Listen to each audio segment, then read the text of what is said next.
chicos, ¿cómo están? Bueno, ahora continuando nuestra clase, vamos a hablar en el curso de Psicología la memoria. Bueno, ustedes saben, de hecho, ¿qué es la memoria? Todos los días, en cierta forma, la utilizamos para recordar dónde hemos dejado las cosas, que tenemos que hacer tareas o alguna u otra actividad que tenemos que desarrollar. Y bien, para la RAE, la memoria es la capacidad de recordar. Pero ojo, no es solamente la capacidad de recordar. Es una facultad que le permite al hombre retener y recordar hechos pasados. Por ejemplo, ¿qué sentiste cuando tu papá te regaló en Navidad aquel juguete que tanto esperabas? ¿Emoción? Por supuesto que sí. Y es más, cuando lo recuerdas, te emocionas y hasta quizás se te llenan de lágrimas. O de repente recuerdas un hecho triste, como por ejemplo, lo que sentiste cuando se murió tu primer cachorrito. Todos esos momentos que ocurrieron en el pasado, los retenemos y los recordamos en alguna etapa de nuestra vida. ¿Ok? Pero no solamente eso. Ahora vamos a ver los tipos de memoria. La palabra memoria también permite denominar al recuerdo que se hace o al aviso que se da de algo que ya ha ocurrido y a la exposición de hechos, datos o motivos que se refieren a una cuestión determinada. Hechos, datos o motivos. Hechos, el nacimiento de tu hermanito. Datos, el primer día que te dijeron que ibas a ser mamá o papá. O motivos, la celebración por los 50 años de aniversario de bodas de tus padres. Tipos de memoria. La memoria episódica es la que describe hechos personales. La utilizamos para responder preguntas como ¿qué hiciste el fin de semana? O para recordar la primera vez que vimos nieve o nadamos en el mar. Esa es la memoria episódica. Mientras más dramático sea un recuerdo, más fácil es recuperarlo. Por ejemplo, un accidente de tránsito. Es recontra difícil poder olvidar hechos traumáticos, como por ejemplo que te rompas una pierna, la muerte de un ser querido o, valga la redundancia, un accidente de tránsito donde tú, una de las principales víctimas. Esto sucede en la memoria episódica. Si piensas en los eventos especiales de tu vida, como festividades o cumpleaños, es posible que los hechos los recuerdes o se recuerden porque destacan por alguna razón en especial. Por ejemplo, esta razón puede ser buena o mala.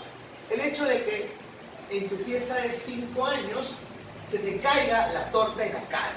O que de repente en tu baile de promoción se te rompa el pantalón.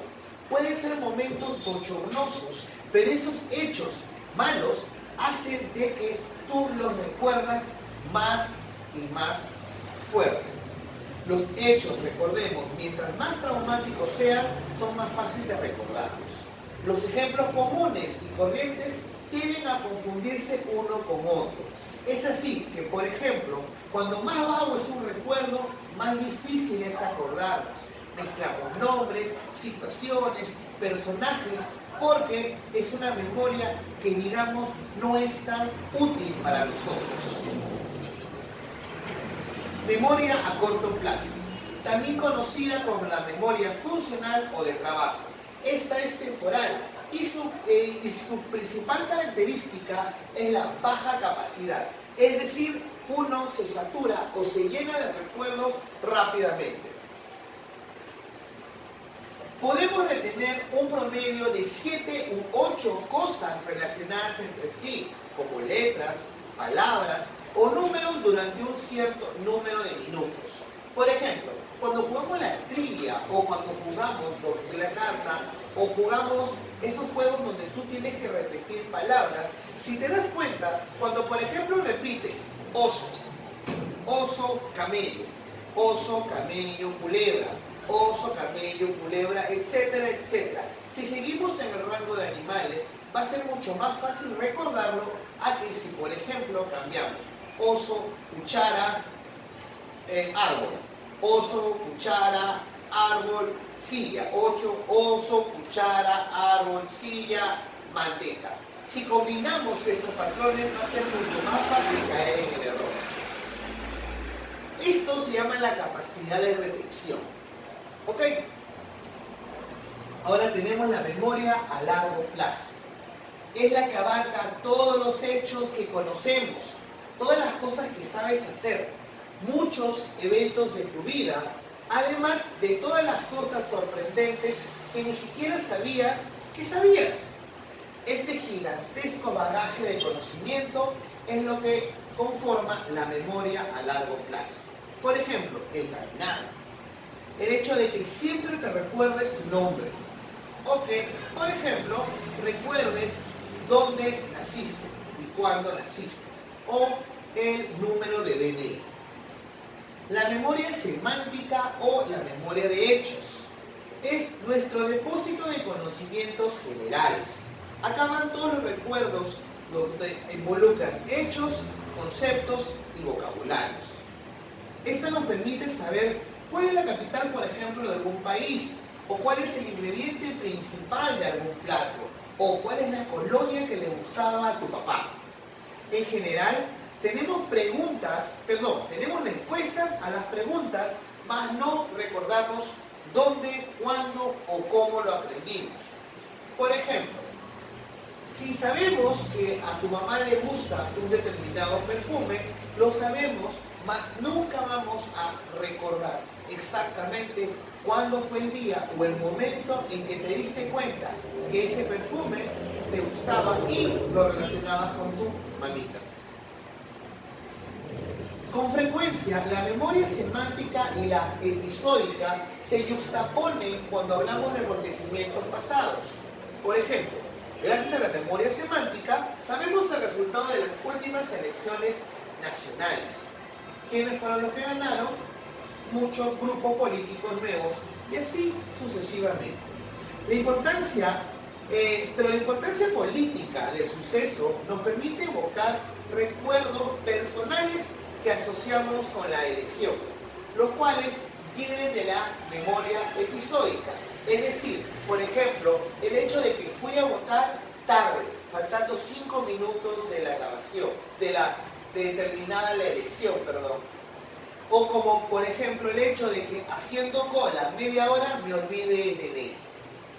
Y bueno, ahora vamos a continuar con la memoria procedimental o la memoria de las destrezas.